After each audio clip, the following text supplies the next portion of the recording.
Hello, here's my vlog for April 23rd, Wednesday, 9:54. I'm going to do paperwork today. Yesterday, I hope the battery doesn't die, I'm only at 2 bars. Yesterday, I was super duper desperate to go on my very first ride on my trail bike, because it'd been I had enough time to like do proper exercise. I can't remember what I've been doing. And because I did a mountain bike ride a couple days. The last one I did a few days ago. I went up north and I did the trail from here to Lyons in the foothills, and I wanted to do that again because it was super bumpy, and I wanted to see how it would work with my trail bike, the full suspension 29-inch mountain bike. I did it on the hardtail 29-inch mountain bike the other day, and it was just really bumpy, and it seemed like you'd be perfectly suited for the trail bike. So, I got up at 6. I got out of bed at 6:09 in the morning, and but I didn't get out of the house until like 9:30 because there was all this like still organization catch up, like set up the bike stuff I had to do. I don't even remember what it was. Just find. I almost at one point I thought I was going to have to wait until 9 for REI to open to buy a bladder, because the bladder that I had was leaking. It was just too old. Ew, leaking at the seams at the mouth, and like a sieve. And but then as I was doing my vlog, I realized that there was another Camelback that I had, like a smaller one, and I looked in there and that had a bladder. So I should still go and buy another bladder though, so that each Camelback already has a bladder in it. And then different sizes of bladders, because I only have the 90 ounces, and that's like a lot of water. You don't need that much water every time. But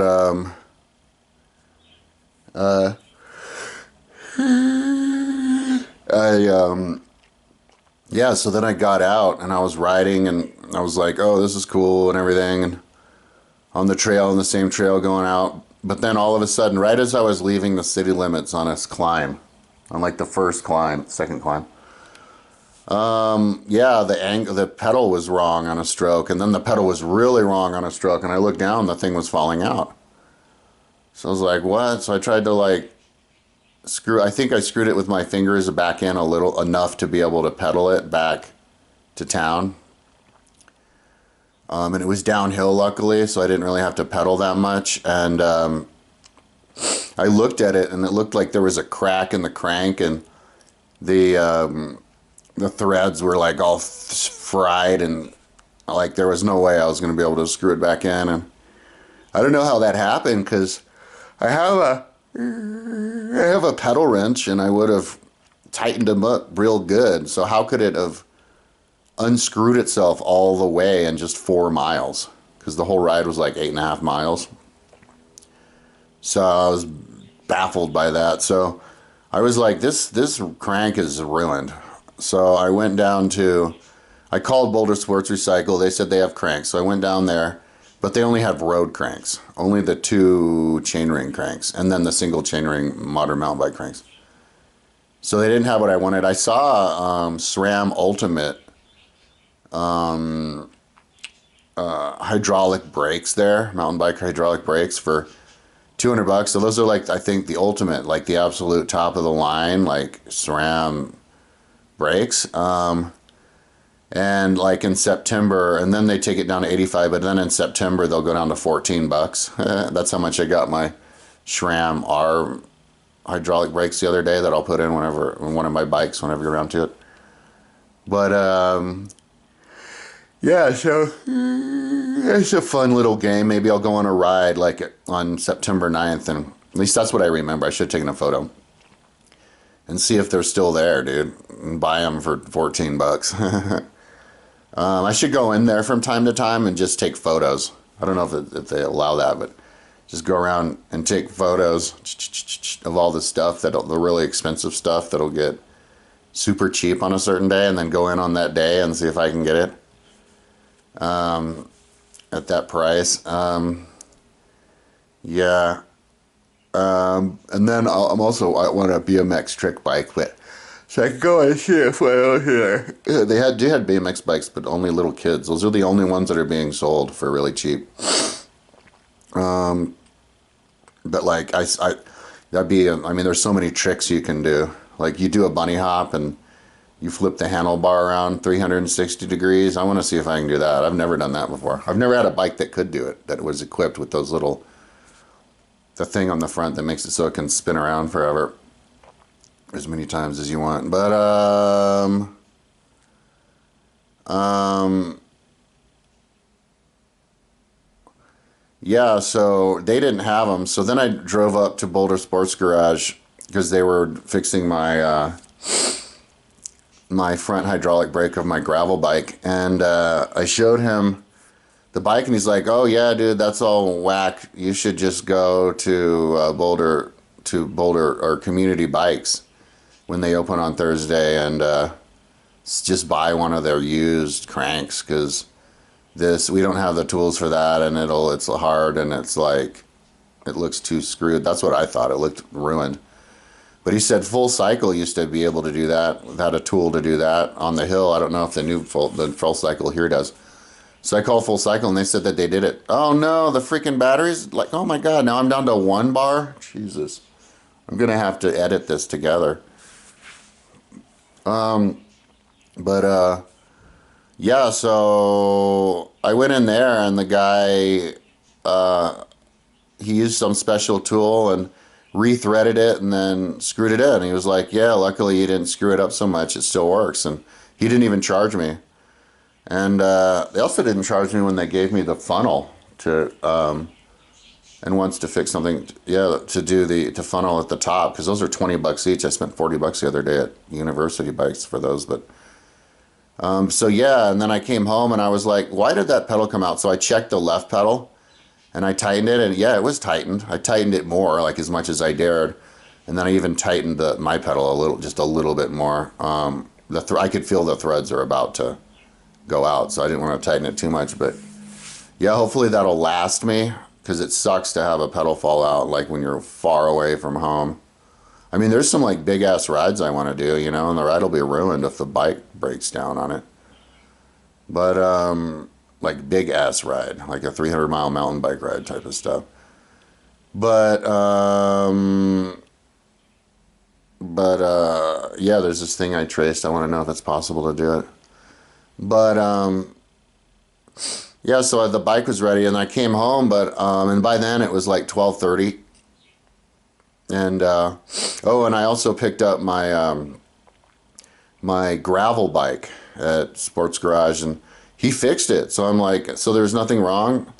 So yeah, he said there was nothing wrong with any of it, and all he had to do is fix it. So I asked him what I did wrong, because I tried to do it and it didn't work. And he said that yeah, he just pulled on the brake pedal lever. So what I did, I watched like a Global Cycling Network tutorial, and I should watch all the tutorials and just see all the pro tips that they have. That's what I should do, because I haven't done that yet, but I'm going to do that now. Yeah, so what I did was I did what he said. I squeezed it from the bottom, and then I filled up the receptacle at the top. But my mistake was, and then I let it hang out there for like 10 minutes. Just like that, just for all the bubbles to just float to the top. But what I did wrong was I only put like that much fluid into the top. I was like, if you just put a little bit, you're good. But no, and plus I did it really fast. I did it so fast that it was like pouring out the bottom all over my towels on the floor. So you want to do it, you want to pour it really slow, because if you pour it too fast, it'll pour out, because you just stick a tube in there. The pressure, plus it has to push it up.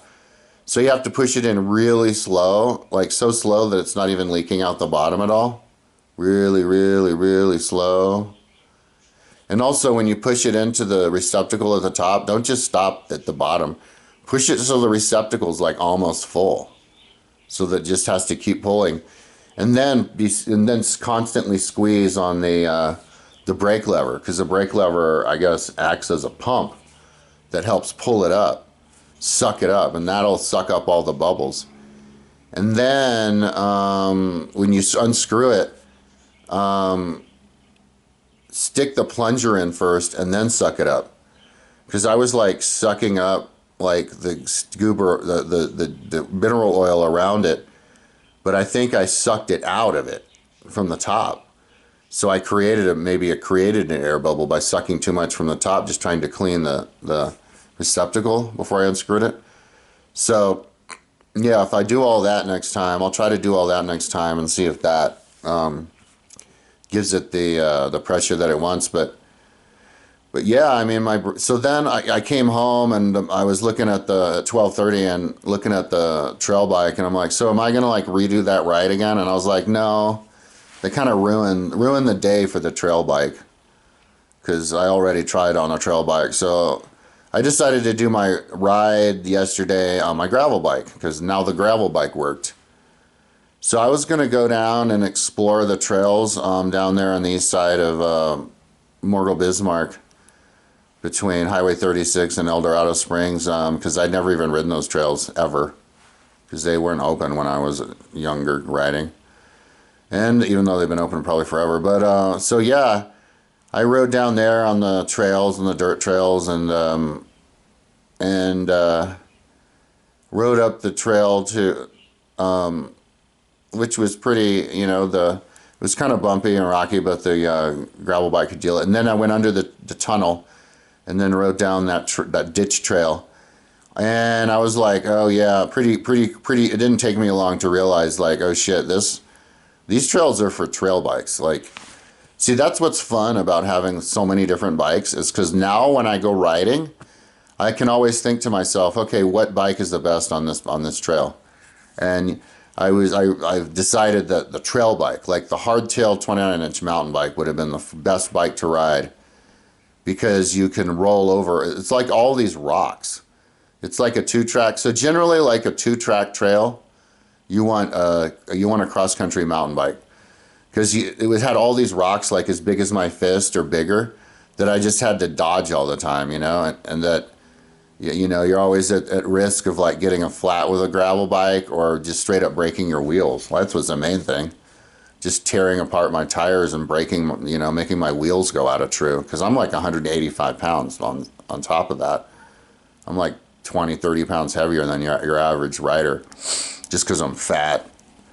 But yeah, and then I got up to the climbing part, and I was able to ride up the whole thing. I didn't have to like get off the bike at any point, but there was a whole lot of dodging and weaving, and it was definitely, and like the tire like clanging off of rocks and stuff, but and hitting the rim and all that kind of stuff. But I made it up there, and but yeah, it's definitely faster on a mountain bike. But there were sections where it was just dirt road, and so it was fine to do it on the gravel bike. But yeah, it was a beautiful little trail through the woods, and then I went on a fire trail, and then went down on this part that I saw that I traced for a mountain bike ride before. It was illegal to bicycles. So yeah, and then I saw another one down south. So there's lots of trails that are only for hikers, which I can understand that. But then I went down and at El Dorado Springs, and then went up into El Dorado Springs, and I wanted to ride up the canyon to the visitor center. And I asked the girl there, and it's like $4 a person. I asked her if bikes have to pay, and they do.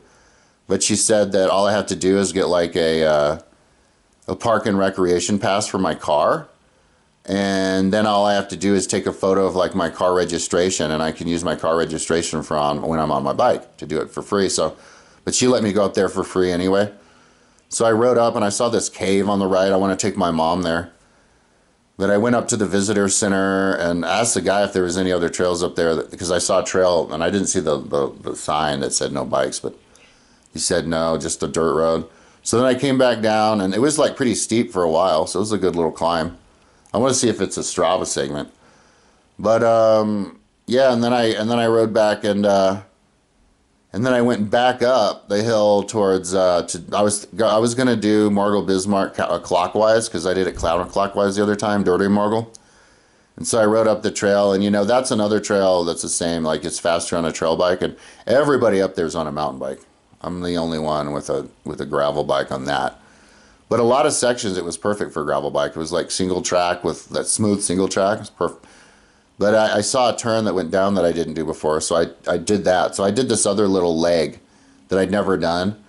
And then I went up and I was thinking about doing Dirty Margle counterclockwise, but I decided against it because it was just too bumpy for my bike. And I felt like I'd been doing way too much damage to that bike. Like I don't want that bike to like break. So I turned around and came home and stopped by my mom's house, but I didn't see her car, but she was there, so I didn't go in because I didn't have a key. But came into came home, and so the ride was like 3 hours, and my first ride was like 45 minutes. So I rode 3 hours 45 minutes. The mountain bike ride I think was like 40 miles or something, 38 miles.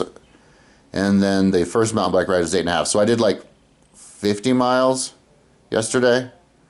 So yeah, I came back and I was like, I didn't feel right. Like I was too like wasted to do anything. So I kind of laid on my couch and was like feeling like I was groggy, like falling asleep. So I laid on my bed and I was on the bed like not able to do anything, feeling bad, and then I felt really bad in the stomach, and all of a sudden my mouth watered, and I'm like, God damn it, I'm gonna barf. So I ran into the kitchen in the bathroom, and I barfed like 5 times, because my stomach was just bloated with water, because when I came home, I was really thirsty, and I was borderline bonking. So I would have been rough, it would have been rough to do the Dirty Morgul again, but add like 15 miles to the ride, but so I'm glad I didn't do that, But yeah, when I came home, I was like dehydrated, so I drank all this like fruit juice, the cleanse or whatever immunity Boathouse Farms drink, like the naked juice, and I had like a glass of that, and that was enough to like bloat my stomach. And when I barfed, yeah, I barfed out all that nice green juice that I had, but I barfed like 5 times, like big time barfs. So like I completely emptied out my stomach, and which was totally bloated with water. And I even think a little bit of the raisin that I had, because I reached into my pocket and had a couple of nuts and raisins, but that was the only food that I had. So like I barfed my brains out, but I was kind of like not hydrated when I came home. So I was like just foam that was coming out, but I dry heaved and then barfed foam like 10 times on that other bike ride out here the other day. And I thought it was from like food poisoning from the goo, but I didn't eat anything this time. All I had was liquid IV. So if I want to blame it on food poisoning, I have to blame it on the liquid IV, which is old, but it's just powder. It's like, how would that get old? So I don't think I'm barfing from food poisoning. I'm barfing from my stomach just not being able to digest, because my stomach's in a rough shape and is like the weakest link on my body. So maybe I trashed my stomach from all of the energy drinks I've been drinking over the last couple of years, and also just from my stomach not being used to digesting that fast, because I've been like fasting too, like not eating anything, because I haven't been moving, so I only have to eat like once a day, like not even that much, you know. And like I go to like Taco Bell, and that would be like my meal, and then I'd have like an apple or like a banana on top of that, and that'd be like all I ate the whole day.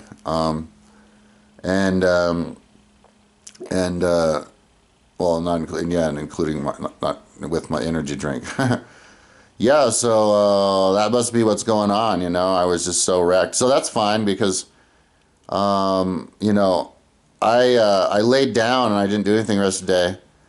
And I had insomnia. Like I was laying in bed and I forgot to take the rate, but my heart was going do do do do do do do do do. My heart was at like 100 or more than 100.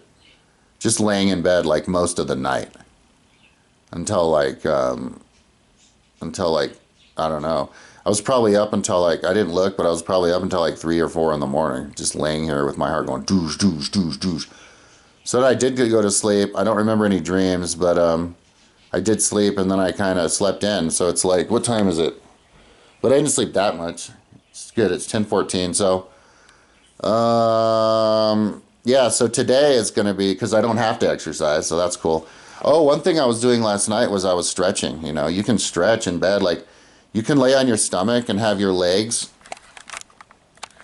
You can have your legs sprawled out like this and pushed on the bed and be stretching your, like all night while you're lying there, like total full on stretch.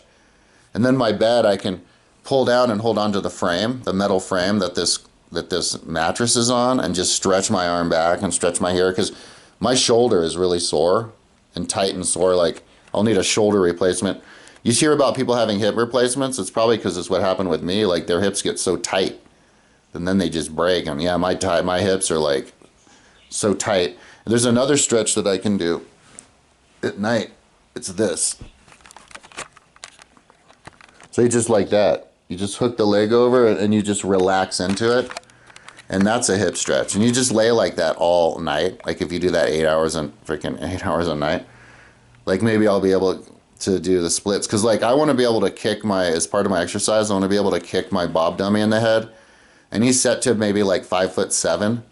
And I can barely do it. Like I'm barely limber enough to do it. So, yeah, and to stretch all this out is just so much stretching. Just like a year. It'll be like a year of stretching. But so I'm glad I have this set up. I'm trying to get a roommate. I noticed that 2 guys wanted to be my roommates. One guy I wrote, and but they wrote me to like they wrote me, it was like message request, and I don't know how they got into that, how that's different from the other people who wrote me. I think the other people wrote me through the ad, but then these people like look at my page and then they try to write me. And so I didn't notice. Yeah, and this was like a couple months ago, so he could have moved in, that dude. He said he was a recovering drug addict. And then there was another Hispanic dude who wrote like 2 years ago or something, and 3 years ago, and I'm like, God damn it.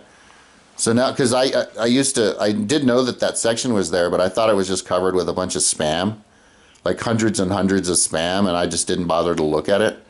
But it wasn't that many. It was only like 30 or 40 of them. So I just went and I deleted every single one. So now when I see a new message request, I'm going to look at every single one and see if it's somebody writing me from there. And there was another email that was, I would have wanted to see, that was, I can't talk about, that was in there. And yeah,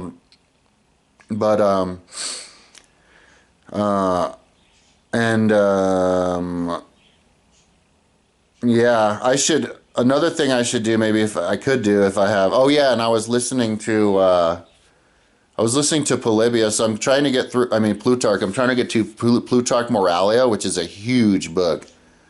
So I was listening to Plutarch Moralia for the entirety of my mountain bike ride, both rides, the morning and the evening. And then when I was in night last night, and yeah, they're really cool little tidbits, man. That's the beauty about reading history books. Like imagine in a 3,000-page history book, which is probably how big Plutarch Moralia is. I'm going to go look. Like imagine how many like little history tidbits that are in there, you know what I mean, that you're going to stumble across.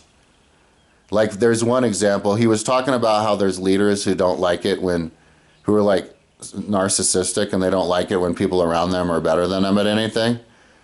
Like, and that's kind of like what the generality of they were back in those days. And and also freedom of speech. I had like an insight about freedom of speech, because he was saying how like freedom of speech and freedom of action are the same thing. And so that's where suppression of freedom of speech comes from, because back in like a long time ago, when it was like tribal kingship, smaller city states, like the society structure wasn't quite as like tightly knit. So it was like kind of easier to overthrow guys, And so freedom of speech and action were the same thing, because probably like a bunch of times people would like grumble against the leader, and the leader would be whatever, he's just grumbling. And then that grumbling turns into a full-on like coup that's successful. So then he's like, well, God damn it, if I had just shut down his grumbling and exiled him when he was grumbling, I never would have been overthrown. And so then they were like, yeah, well, obviously let's write it in our Constitution, if they had anything like that. But let's make a rule that says anybody who says anything about me, well, you're automatically out, because that'll mean that you could start a war that's successful against me. And then once they got more organized and solidified in their structure, then, people could grumble, but they would never be able to take you over. They would have to like show capability of taking you over. And so that's when it was okay to have freedom of speech. And yeah, but anyway, he's talking about how you know it was better to have freedom of speech and freedom of action are separate. So, but he was Roman, you know, they were way more advanced then. So that's where it comes from, you know, because like modern day dictatorships are always on the edge of getting overthrown. And so the best way to keep themselves from getting overthrown is just to nip people in the bud, like literally all the time, because it's like whack-a-mole, because they're always trying to.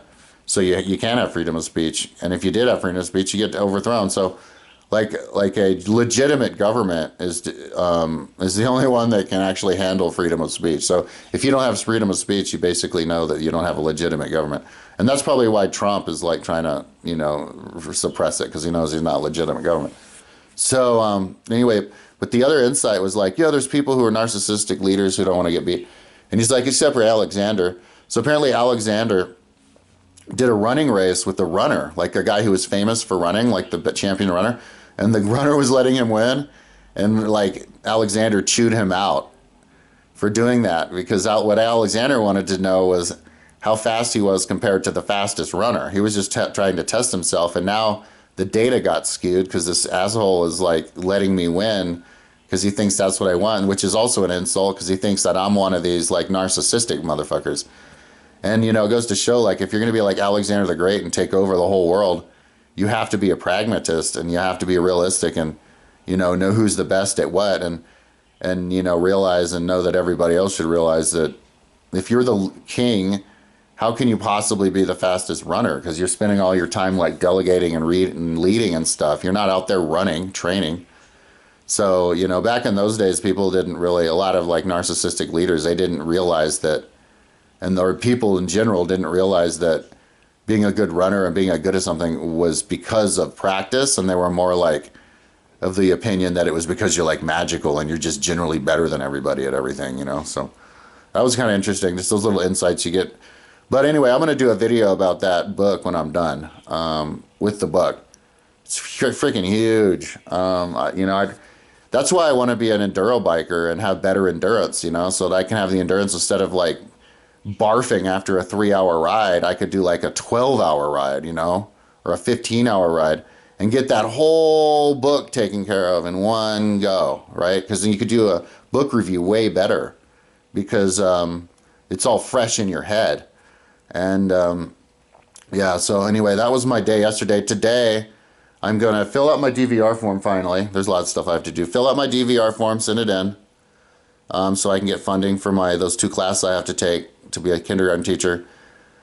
I have to call the fucking IRS because they say I owe $3,000 for 2022, even though I already paid them $2,000. And I have proof on my bank account. I printed it up that I paid $2,000 in July and that I filed for my taxes because I have all the paperwork, the K-1s and all that.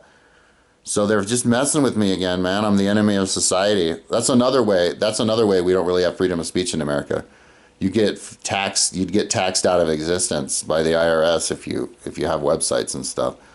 I know they would never admit that, but of course under Trump you can't, you know, how are you going to get to the bottom of anything?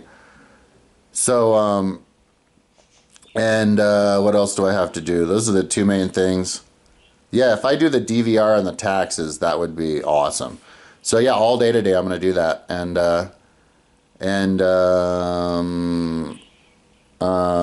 I'm going to write this asshole back, John Robert Langdon. He's just like closed-minded, like really nasty motherfucker on arguing with me about Atlantis on Facebook, because I think it said he wrote me back. And I did not want to look at his message because it would have like made me so angry that I would have wanted to write him right away. And like I didn't want to write the motherfucker until I had like everything. And these people, because what I'm going to do, it's actually a fascinating exercise, and I'm going to tell this asshole this is what I'm going to do, is I'm going to paste the entire conversation, oh, battery's about to die, onto ChatGPT and have it like psychoanalyze us, you know, and yeah, and then paste the result to this dude and be like, hey, look, ChatGPT sided me. Because I showed him how ChatGPT sides with me on the location of Atlantis, just from a cold interview. So anyways, or comment, so yeah,